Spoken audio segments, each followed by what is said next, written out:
नहीं, बल्कि खुशी के आंसू है। मैं तुम सब लोगों से बहुत प्यार करती हूँ बहन। मुझे फिर कभी अपने से दूर मत करना। मैंने बहुत मुश्किलों के बाद तुम सबको वापस पाया है।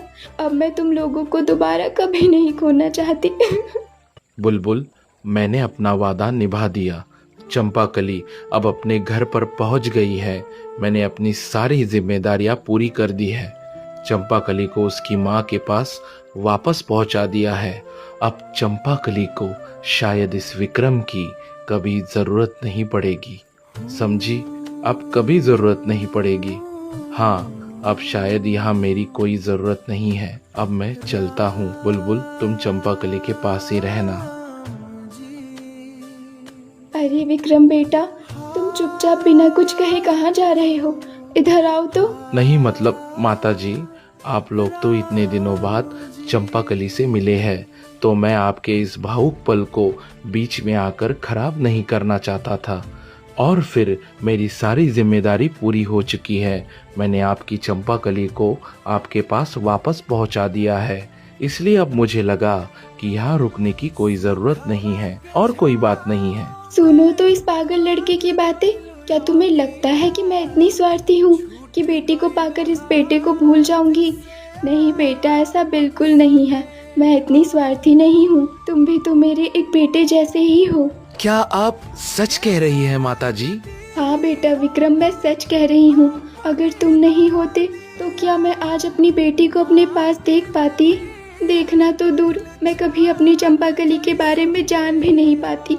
इधर आओ बेटा, आज से मेरे 3 बच्चे हैं।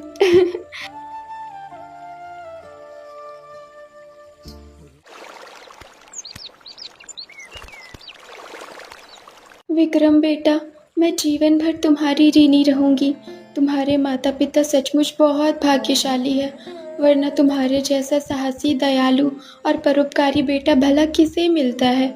आजकल के समय में तो बिना स्वार्थ के कोई किसी की मदद करता ही नहीं, लेकिन तुमने अपनी जान की परवाह किए बिना इतने सारे खतरों का सामना किया और मेरी चंपाकली को बचाकर मेरे पास वापस ले आए। सचमुच तुम्हारी माँ बहुत भाग्यशाली है। नहीं माताजी, मैं खुद को इतना बड़ा नहीं मानता। मैं भी खुद को एक साधारण इंसान ही समझता हूँ और मैंने जो कुछ भी किया वह मेरा कर्तव्य था। और चंपाकली ने भी तो एक बार मेरी जहरीले सांप से जान बचाई थी। आप लोगों को शायद पता नहीं है, पर जिसने भी मेरी जान बचाई हो उसके लिए मैं इतना तो कर ही सकता हूँ। हाँ, मैं जानती हूँ।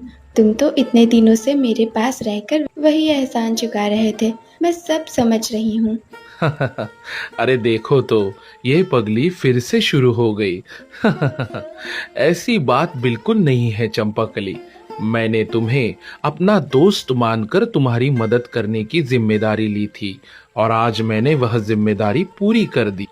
और आज आपकी इस खुशी में शामिल होकर मुझे बहुत अच्छा लग रहा है। ऐसा लग रहा है कि जैसे मेरा जीवन सफल हो गया हो।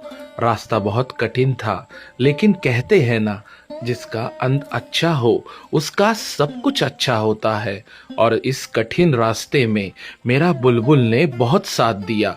अगर बुलबुल मेरे साथ न होती तो मैं इतना सब कुछ कभी नहीं कर पाता। हाँ माँ, आप जानती है, मुझे इंसानी रूप वापस दिलाने में जितना योगदान विक्रम का है उतना ही बुलबुल का भी है।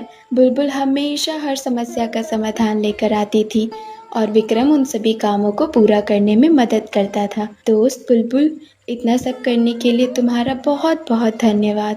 धन्यवाद कहकर मुझे छोटा मत करो दोस्त। मुसीबत में किसी की मदद करना ही हमारा काम है। लगता है मेरी बातें अब फिर से मुझे वापस सुनाई जा रही है। बहुत शरारती हो गई हो तुम। बुलबुल, आज से तुम भी हमारे साथ ही रहो। मेरी बेटी की दोस्त बनकर अपनी पूरी जिंदगी हमारे साथ बिताओ।